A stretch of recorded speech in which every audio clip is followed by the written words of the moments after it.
નમસ્કાર ખેડૂત મિત્રો, પરફેક્ટ એગ્રીમોલની આ યુટ્યુબ ચેનલમાં આપનું હાર્દિક સ્વાગત છે। મિત્રો, આજે એક એવા જુગાડને આપણી સમક્ષ લઈને આવ્યો છું કે જે ટૂંકમાં એક નવી ટૂંકમાં સંશોધન છે, જે આપણે ખેડૂત મિત્ર જે છે તનવીરભાઈ, એનું એક નવું જ સંશોધન છે અને ખરેખર એ મજાનું સંશોધન કર્યું છે કે આપણે જોઈએ છીએ કે ઘણા બધા ખેડૂતોને મલ્ચિંગ કરવાની ઘણી બધી ઈચ્છા હોય છે, પણ મલ્ચિંગ માટે ડ્રીપ હોવું જરૂરી છે। તો હવે જેની પાસે ડ્રીપ નથી તો એ મલ્ચિંગ નથી કરી શકતા। તો ડ્રીપ ન હોય છતાંય મલ્ચિંગ કરવું હોય તો એ દેશી જુગાડ આજે આપણે તનવીરભાઈને વાડીએ જોશું, બરાબર। તો જો એમને જે જુગાડ કર્યો છે એ હું તમને બતાવું તે પહેલાં તનવીરભાઈ સાથે એક વાત કરી લઈએ। તનવીરભાઈ, આ જે ડ્રીપ નથી તમારી પાસે અને તમને એવું થયું કે આપણે મલ્ચિંગથી જ ટૂંકમાં વાવવા છે રોપા, બરાબર।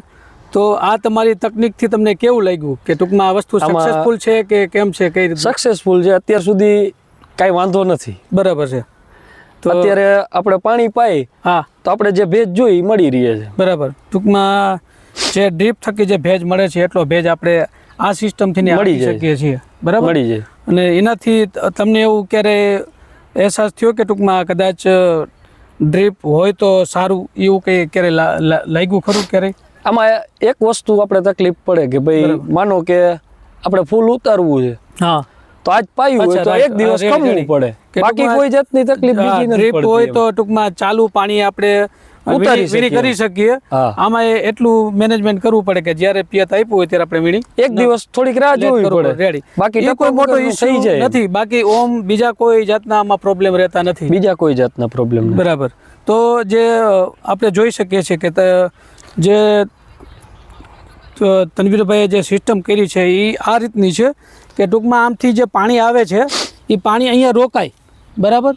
ત્યાર પછી આ જે પાણી આમાંથી નીચે અંદર બેડની અંદર પસાર થાય, એટલે બેડ છે એમાં પૂરેપૂરો ભેજ ટૂંકમાં મળી રહે છે। એટલે એના હિસાબેથી ને ટૂંકમાં જે ડ્રીપ થકી જે આપણે બેડને આપણે પલાળીએ છીએ એ જ વસ્તુ આપણે ટૂંકમાં વિધાઉટ ડ્રીપે પણ આપણે પલાળી શકીએ।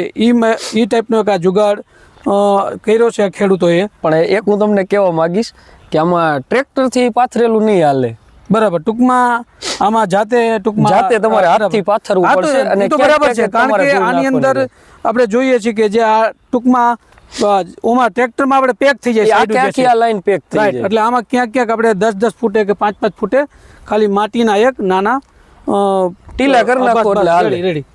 તો ખૂબ સરસ મજાનો ટૂંકમાં આખો આઈડિયો જે છે ઘણો આનંદ આવ્યો। જો આ જ એજ્યુકેશનનું આ જ મહત્ત્વ છે કે ખેતીની અંદર હું વારંવાર કહું છું કે એજ્યુકેશનનું ઘણું મહત્ત્વ છે। થોડું ઘણું એજ્યુકેશનની સાથે ખેતી કરીએ તો નવા વિચારો આવે અને નવા વિચારોની સાથે આપણે ઉત્પાદન પણ આપણે સારું લાવી શકીએ અને જે બીજા જે ખર્ચાઓ જે છે એ પણ આપણે ઘટાડી શકીએ। આપણે જોઈ રહ્યા છીએ કે આવી રીતે જે વચમાં ડબ્બા કરેલા છે જ્યાં પાણી રોકાઈ જાય અને એના હિસાબે થઈને પાણી જે છે એ ટૂંકમાં નીચે પસાર આપણે જે આમ નીચે પસાર થઈ જાય છે, એટલે બેડ જે છે એ પૂરેપૂરો પલળી જાય છે। એ રીતે ડ્રીપની જરૂરિયાત રહેતી નથી અને વિધાઉટ ડ્રીપે પણ આપણે મલ્ચિંગ કરી શકીએ છીએ, તો જોઈ રહ્યા છીએ।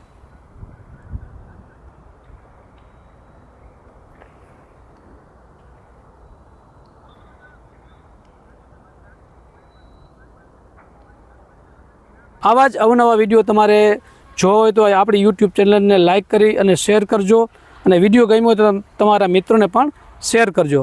ધન્યવાદ।